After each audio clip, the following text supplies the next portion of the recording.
Basement construction का दूसरा दिन है और यहीं पे साइड पे आपको दिखाए थे कि बीबीएस किस तरह से वर्क करते हैं।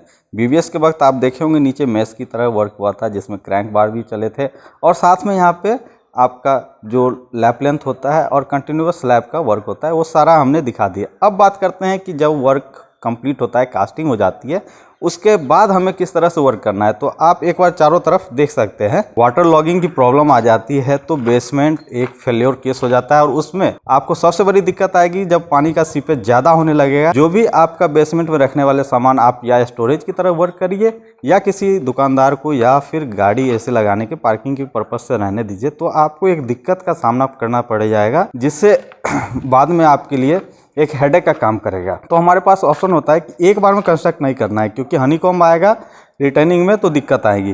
तो सबसे पहले हम देखेंगे तो नीचे से हमें जो है ये 2 फीट के आसपास सिर्फ कंस्ट्रक्शन करनी है। तो ये चूँकि 2.5 फीट का पटरा लिया गया था, यहाँ पे आप देख सकते हैं जो शटरिंग का पटरा है ये 2.5 फीट का था, तो ये चल सकता है वाइब्रेट करने के लिए, ठीक है। 2 फीट 2.5 फीट के आसपास लेते चलिए। तो हमें कितना हाइट रखना है, 9 फीट। अलग अलग हो रही है तो इस जॉइंट में क्या करें, तो इस जॉइंट में एक केमिकल आता है हाईबॉन्ड लैटेक्स कहिए या उसे कहिए आप रिटार्डर, जो कि 2 मटेरियल होते हैं, एक बेस और एक रिटार्डर।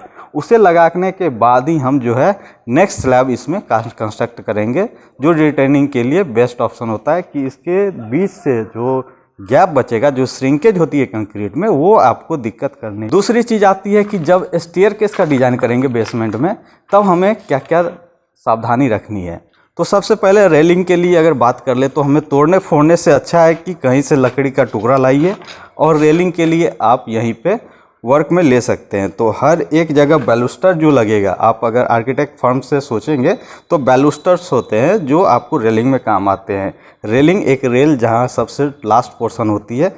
और स्टेप की बात करें तो स्टेप ऐसा होना चाहिए कि आपको सीढ़ी चढ़ने में आसानी हो, क्योंकि अगर आप 3 मंजिल 4 मंजिल ऐसे कई फ्लोर्स आप डिज़ाइन कर रहे हैं तो आपको लिफ्ट तो चाहिए।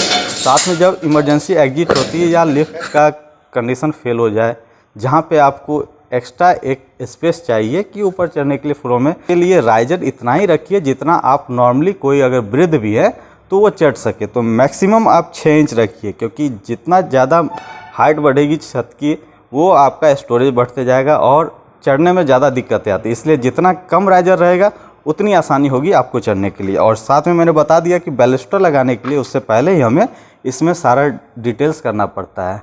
दूसरी चीज़ आती है कि सेफ्टी टैंक बेसमेंट में हम कैसे डिज़ाइन करें।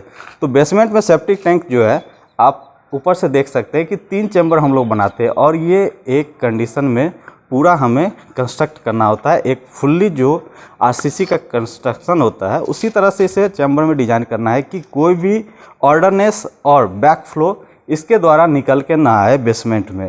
तो यहाँ पे एक फ्रीली और पूरा ओवर कंस्ट्रक्टेड होगा जिसके ऊपर स्लैब होंगे और 2 मैनहोल बना होगा। और इस मैनहोल का काम है कि कभी भी आपको अगर सेप्टिक टैंक की सफाई करनी है तो उस पर आप आराम से सेप्टिक टैंक की सफाई कर सकते हैं। तीसरी चीज़ है कि अब सेप्टिक टैंक के ऊपर क्या करें। तो ये स्पेस जो आपको मिलेगा ये आप स्टोरेज की तरह यूज कर सकते हैं या फिर कभी भी आपको कोई यूटिलिटी रखनी है, कुछ भी करना है तो उसमें आप इसे कंस्ट्रक्शन में ला सकते हैं। और ये चीज़ आपका रैंप हो जाएगा जहाँ पे आप अपने गाड़ी को उतार के और चढ़ा सकते हैं। इसका स्लोप हमें डेफिनेट रखना है कि जो गाड़ी का एक्सेल है वो फ्लैट बेड कितना लंबाई है उसके हिसाब से एक्सेल जो है नीचे दबना नहीं चाहिए। तो जैसे ही आप आएंगे तो ये 1:15 के आसपास है, जो आराम से आपकी गाड़ी जो है ऊपर निकल जाएगी। तो ट्रांसपोर्टेशन के लिए भी हमें स्लोप डिज़ाइन करना है कि बेसमेंट में आने के बाद हमारा ट्रांसपोर्टेशन रुकना नहीं चाहिए। तो जो भी गाड़ी आएगी तो ईजिली हमें मूवमेंट मिल सके। कहीं एक्सल अगर टूट गया तो फिर आपको ज़्यादा खर्चा उस गाड़ी में लग जाएगा, साथ में आपके कंस्ट्रक्शन भी बर्बाद हो सकता है।